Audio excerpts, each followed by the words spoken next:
colaborar es algo, bueno, pues que tiene valor. Realmente, a través de la colaboración es como los sistemas verticales de marketing.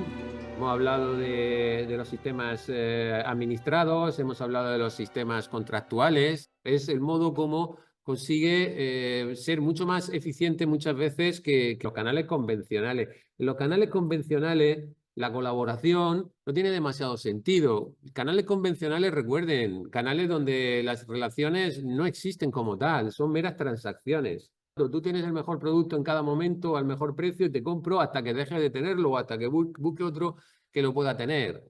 Tú eres la mejor alternativa que yo tengo para vender mi producto y tú a su vez, y yo a su vez soy atractivo para ti. Bueno, pues transaccionamos, pero dejamos de transaccionar en el mismo momento en que eso no ocurra, ¿no? Bueno, ese canal convencional no es proclive a la colaboración. El resto de sistemas son mucho más proclives a la colaboración. ¿Por qué? Porque en el resto de sistemas hay relación. Hay relación. Las partes están transaccionando mucho tiempo juntos y ahí es donde las partes se conocen, las partes comparten activos, las partes se comunican, las partes tienen una relación que va a largo plazo y que está entendida como una relación a largo plazo y por tanto las partes entienden que merece la pena colaborar. Colaborar, yo creo que está claro que al final colaborar es trabajar conjuntamente para conseguir algo, ¿de acuerdo? Por lo tanto, la colaboración en el ámbito de las empresas tiene sentido porque se realizan para obtener un retorno, para obtener un ROI. Si trabajamos conjuntamente, invertimos tiempo, dinero, recursos, personal, instalaciones, lo que ustedes quieran, estamos invirtiendo para conseguir algo. Por lo tanto, ya el simple hecho de colaborar se hace en la medida en la que genera un retorno, genera un rendimiento. Si no genera un retorno, ¿para qué vamos a colaborar? ¿Colaboramos en algo que no da beneficio? No, tirar el dinero. O sea que por definición la colaboración se hace siempre en la búsqueda de un retorno financiero, un ROI, un retorno sobre la inversión. ¿De acuerdo?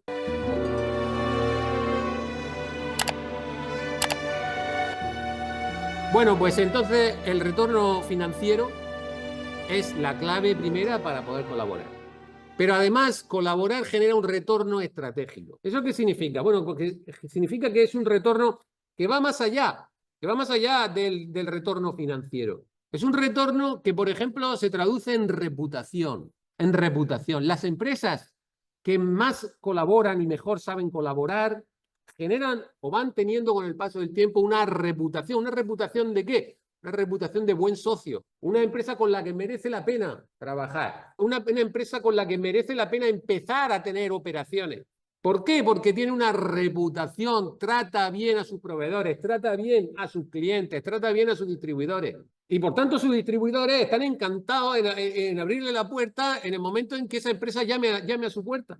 Entonces tú llamas a la puerta de distribuidores italianos con una reputación fantástica en el mercado francés, por ejemplo, entre los distribuidores franceses, pues ya te abren más fácilmente la puerta.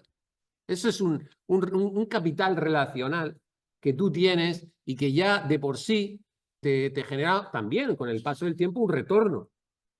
Y tú eres un mal colaborador, tú eres una empresa oportunista, una palabra también importante, ¿no? En la teoría de los costes de transacción. Buscas el beneficio propio, incluso aunque sea a expensas de la otra parte. Eso es ser un oportunista, ¿eh? Ser un aprovechado, ser una empresa que a la mínima te engaña, trata de aprovecharse de ti, no te avisa con suficiente tiempo, no te trata de forma justa, no sabe colaborar. Si no sabe colaborar, no tendrás una reputación buena, sino al contrario, tendrás una reputación mala. Eres un socio con el que muchos no querrán relacionarse. O los que se relacionen contigo, pues se relacionarán a corto plazo, si me das dinero a ganar de forma inmediata. No quiero tener una relación contigo que tienes tan mala fama. Ahora bien, si tú me pagas por adelantado, tú te llevas el camión y hasta mañana. Eso es lo que decía el ponente, ¿no? También decía, nosotros al principio exportábamos ¿cómo? Pues la gente venía con el dinero y se llevaba el camión de producto. Y así exportábamos. ¿Y cómo exportamos ahora? Bueno, ahora buscamos un socio con el que empezar a trabajar en un determinado mercado, ¿no? Alemania, el Reino Unido, porque tienes ese capital relacional. La segunda es que cuanto más colaboras, más aprendes a colaborar. Y esto es algo que ustedes, estoy seguro que viven en sus propias carnes con los trabajos en grupo. Cuando uno está en cuarto, los trabajos en grupo, pues ya tiene experiencia a lo largo de primero, segundo, tercero, incluso a lo largo del bachillerato, que han ido enriqueciendo su capacidad para colaborar.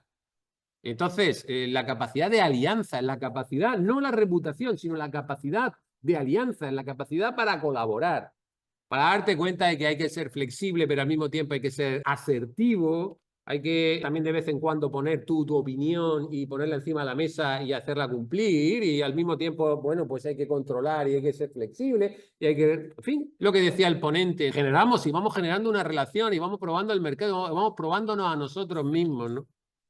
Y como he sabido hacerlo en Argelia, como he sabido hacerlo en Francia, como he sabido hacerlo en Italia, como he sabido hacerlo en el Reino Unido, pues no me va a costar tanto hacerlo en Alemania, hacerlo, ¿entiendes? O sea, la capacidad de alianzas es una capacidad que muchas empresas desarrollan, pero la capacidad de alianzas es algo que se aprende aliándote. Aprender a colaborar se aprende colaborando. Y en último lugar, lógicamente, si tú colaboras, aprendes. Aprendes no solo a colaborar, aprendes de la otra parte. ¿Por qué? Porque se produce intercambio de información, se produce intercambio de conocimiento. Si tú estás colaborando con tu distribuidor argelino y estás todos los días hablando con él y estás todos los días visitándolo y él te está visitando a ti y estáis desarrollando proyectos conjuntos, etcétera, etcétera, tú ya no solo estás aprendiendo a colaborar, tú ya no solo estás mejorando tu reputación relacional, tú estás aprendiendo sobre el mercado argelino. Sobre el mercado argelino, experiencias que en parte te pueden servir para mejorar en el mercado argelino y también, ¿por qué no?, para extenderte a Marruecos, para ver qué tal por Túnez, qué sé yo, por otros países que quizá, pues por factores culturales, climatológicos, sociodemográficos, lo que ustedes quieran, puedan ser parecidos. Entonces, tu aprendizaje, lo que tú estás aprendiendo, lo estás interiorizando. Y esto, pues, sin duda es algo importante también, es algo que se produce en las colaboraciones, ¿no? Por eso pongo ahí debajo un concesionario de esa empresa, de Caterpillar. Porque Caterpillar es consciente de que el valor que crea para el cliente en buena parte es un valor que se crea en el entorno de la colaboración. Yo no solamente hago máquinas buenas, sino que mi ventaja competitiva no está en la ingeniería, mi ventaja competitiva no está en hacer máquinas buenas, mi ventaja competitiva está en el valor que me crea mi red de distribución. Y ese valor que me crea mi red de distribución lo creamos juntos, lo creamos colaborando. Y eso es también muy relevante, ¿no? Lógicamente, crear valor mediante la colaboración a menudo implica invertir en activos específicos. Los activos específicos son activos que pierden valor, ya sea completamente o parcialmente, pierden valor si la relación se rompe. Activos específicos que pueden ser de muchos tipos, que pueden ser equipos, pueden ser plantas, puede ser tecnología, puede ser una ubicación, por ejemplo, colocarte en un parque de proveedores, el personal que tú puedas dedicar a una relación determinada, ¿no? Estás desarrollando una nueva tecnología con tu proveedor, con tu cliente. Bueno, pues todo ese personal en laboratorios, pues todo eso es un activo específico, es una inversión, por ejemplo. Comerciales, inversiones en activos específicos que tienen que ver con, por ejemplo, publicidad. Cuando tú, y lo vamos a ver en el caso de la campaña publicitaria conjunta, pero cuando tú haces publicidad de una marca que tú estás distribuyendo, como la marca es de tu proveedor, si la relación se rompe, una parte de esa publicidad, una parte de esa inversión la estás perdiendo. Entonces, hay muchos tipos de activos específicos y, de hecho, el caso Caterpillar pone varios. Uno de ellos, muy importante que pone, tiene que ver con la exclusividad. El hecho de que los distribuidores de Caterpillar sean distribuidores exclusivos de la marca Caterpillar y no distribuyan otras marcas es una inversión que hace ese distribuidor Caterpillar en Caterpillar. Pero al mismo tiempo el hecho de que Caterpillar le dé al distribuidor exclusivo exclusividad en un área geográfica es una inversión en activo específico de Caterpillar. Entonces, lo que está ocurriendo, ¿qué es? Están balanceando. La exclusividad del surtido es un activo específico, una inversión en activo específico que hace el distribuidor. La exclusividad en territorio es una inversión en activo específico que hace el fabricante. Ambas, la una se contrapone a la otra y la relación se pone en equilibrio. La ventaja más importante de la inversión en activo específico es que genera valor. Se invierte en eso para generar valor. El proveedor se pone en el parque industrial, ¿para qué? Para generar un valor. Menores costes logísticos, más cercanía al proveedor, colaboración más fácil. Just in time, generamos valor, ¿de acuerdo? Entonces, para eso se hacen inversiones en activos específicos, pero también tiene sus inconvenientes. Y es que en el mismo momento en que una empresa invierte en un activo específico, inmediatamente se produce un incremento en la dependencia que esa empresa tiene respecto a la otra. En el mismo momento en que tú te localizas, te ubicas en ese parque industrial, ya en ese mismo momento tú te haces más dependiente de ese cliente que antes de ubicarte. ¿Y la dependencia es buena o mala? Bueno, es un hecho. Ya lo hemos visto. Es un hecho. Es algo que ocurre. En el momento en que se produce un incremento de la dependencia de una parte respecto a la otra, se produce el riesgo de que la otra empiece a ejercer un poder unilateral, empiece a imponer o a intentar imponer sus condiciones. Como ahora tú dependes más de mí, como ahora a ti te va a costar mucho cerrar la planta que yo he conseguido que tú pongas al lado mío, pues yo ahora empiezo a ponerme delicado con los precios. O quiero renegociar contrato. Claro, es una posibilidad, ahí está. Lógicamente, esto va a ir en detrimento de la reputación. Bueno, pues tanto esos posibles inconvenientes, pues hay que intentar solucionarlos. ¿Cómo? Bueno, pues la idea es, vamos a ver, si colaborar genera valor, pero implica invertir en activos específicos y al mismo tiempo invertir en activos específicos puede generar un incremento en la dependencia y por tanto, quizá yo para evitar eso digo que no invierto porque no quiero ponerme en manos de la otra parte, y para evitar ese círculo vicioso que haría que algo que en principio interesa no se haga, es para lo que existen las salvaguardas. Las salvaguardas, las garantías. ¿Cómo tratamos de salvaguardar la inversión? ¿Y cuál es la salvaguarda por excelencia? El contrato. El contrato.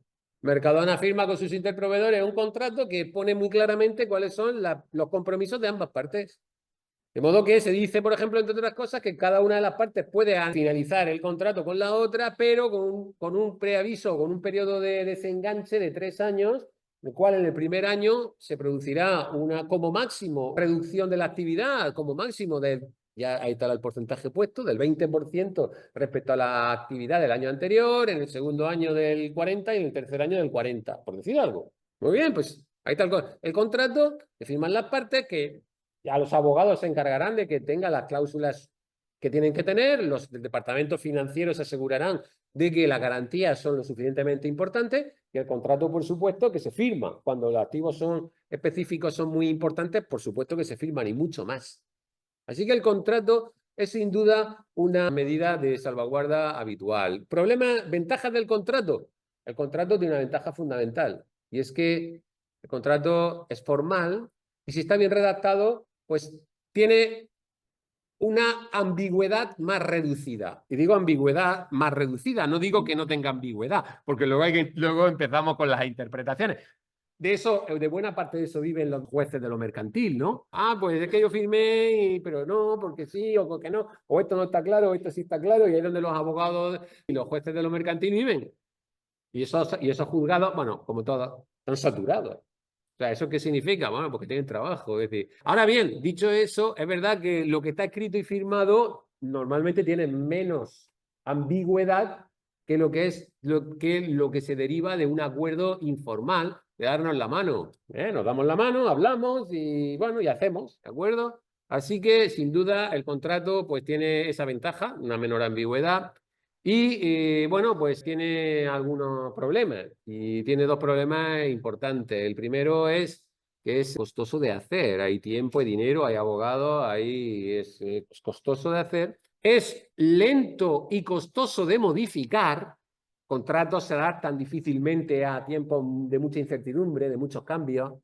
No hablemos ya de otra cosa que dijo el ponente. No hablemos de los cisnes negros. ¿Qué es un cisne negro? ¿Cómo son los cisnes normalmente? Blancos. Y todo el mundo pensaba que los cisnes eran blancos hasta que en Australia, me parece que fue, alguien encontró un cisne negro. Debió ser una mutación, debió ser algo rarísimo. Y el término cisne negro denota en el ámbito del mundo de la empresa, ¿no? Denota ese acontecimiento, ese evento que nadie podía prever. Por tanto, no habían escenarios, no había planes de contingencia. ¿Qué empresa tenía en el año 2019 al principio? Vamos a decir 2018. ¿Qué empresa tenía en el año 2018 un plan de contingencia en caso del COVID? O en caso de que se produjera una pandemia mundial parecida a la del COVID que paralizara muchísimas cadenas de suministro. ¿Qué empresa lo tenía? Ninguna. Ni las más importantes del mundo tenían un plan de contingencia frente a eso. La pandemia del COVID fue claramente un cine negro. Era inesperada. Ocurrió prácticamente de la noche a la mañana, en muy poco tiempo.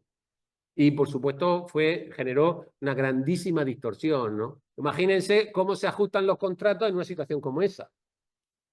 Me dijiste que me iba a mandar productos y no te puedo mandar porque no hay cadena de suministro. Ah, pero es que tu contrato dice que me tienes que mandar productos. Ya, pero es que no tengo cadena de suministro. Ya, pero es que tú firmaste el contrato. Ya, pero es que no tengo cadena de suministro. No sé si me entiendes. Ahí evidentemente el contrato es difícil de ser utilizado como elemento de salvaguarda, se ajusta difícilmente a los cambios. ¿Eh? Y luego el contrato también es muy difícil de hacerlo cumplir. ¿Vale? Hacerlo cumplir, bueno, la maldición gitana, ¿no? Juicios tengas, así los ganes. Aunque los ganes. Años, tiempo, dinero, incertidumbres, calentamientos de cabeza y por el camino te puede haber ido a la quiebra a tu empresa perfectamente. Y luego lo ganas. Luego dentro de 5 años, de 10 años, ganas el juicio, ¿no? Y te dan un dinero o lo que sea, ya veremos. Si la otra parte no es insolvente para ese entonces, quiero decir, juicio tenga y lo ganas. Así que lo mejor es, lógicamente, pensar en el contrato como una buena medida de salvaguarda, pero también pensar que hay otras actuaciones de salvaguarda que siempre deben de complementar al contrato. Siempre. Una de ellas, más de tipo financiero, de tipo formal, pueden ser las inversiones de contrarrestación o las inversiones en activos específicos que contrarrestan a la realizada por la empresa. El ejemplo típico es la inversión en activos específicos de lo que he comentado hasta hace un momento. Yo te doy la exclusividad en un área geográfica, tú me das la exclusividad en tu surtido. Yo concedo a ti la ventaja, yo invierto en ti en el sentido de que te doy la ventaja de que tú eres mi único distribuidor en una zona, tú me tienes que conceder a mí la ventaja de tener en tu surtido solamente mi producto. Y ya se ha reequilibrado la posición de dependencia. Yo invierto en tu marca, tú inviertes en mi mercado. Vale. Yo invierto tiempo en mi personal, tú inviertes tiempo en darle formación a mi personal. Vale. Entonces, ese tipo de inversiones, lógicamente, de tipo financiero, se contrarrestan por sí solos y en la práctica lo que significa es que la dependencia, fíjense, en lugar de moverse en términos de asimetría, se mueve en términos de simetría y de altos niveles de dependencia mutua. Porque en la práctica lo que significa es que yo tengo mucho en juego en esta relación, pero tú también tienes mucho en juego en esta relación. Yo dependo ya mucho de ti y tú dependes ya mucho de mí. Y hemos pasado a una situación en la que a lo mejor no había demasiada dependencia mutua, baja interdependencia, a una situación en la que ya hay mucha interdependencia y, por tanto, mucha colaboración. Entonces, esa es una también de las grandes virtudes que tiene este tipo de inversiones de activos específicos de contrarrestación. Bien, y el último tipo de mecanismo de salvaguarda, y no digo el último porque sea el menos importante, pero digo, la última posibilidad, y luego al final siempre será un mix, donde habrá contratos, donde habrán inversiones de contrarrestación. Pues el tercero, y tremendamente importante, es la confianza. Es la confianza. Porque cuando hay confianza, ya no hace falta un contrato que lo regule todo. Porque sabemos que tú no me quieres engañar a mí, no me vas a engañar. Y tú sabes que yo no te voy a engañar a ti. Y todo lo podemos hablar. Y la confianza pues, es un mecanismo de coordinación tremendamente eficiente. Fíjense qué rápido es. Alguno tiene una idea o ha surgido algo en el entorno, nos sentamos, lo hablamos, ponemos lo que haya que poner encima de la mesa y lo llevamos a cabo. No hay abogados. ¿Por qué? Porque los dos confiamos en cada uno en el otro. Me creo tu información, tú te crees la mía. Fantástico. La confianza es maravillosa en el sentido del mecanismo más eficiente que existe de coordinación, ¿de acuerdo? ¿Problema de la confianza? La paradoja de la confianza. Cuanto más confías, más vulnerable te haces. Más posibilidades hay de que la otra parte te pueda realmente hacer daño. Tú no has puesto encima de la mesa los mecanismos adecuados de control. Por lo tanto, al final, el salvaguardar es cuestión de un poco de hacer un mix, ¿no? Un mix de los tres mecanismos fundamentales de los que he hablado. Y eso es lo que nos ayuda a romper la dinámica. Es lo que nos ayuda a que realmente creemos valor invirtiendo en activos específicos, porque eso crea valor. Eso hace que nosotros podamos tener como consumidores cada vez mejores productos a un menor coste. Las inversiones que son necesarias se hacen y crean valor. Pero los riesgos y lo que ello conlleva, lógicamente, hay que administrarlo y hay que gestionarlo también.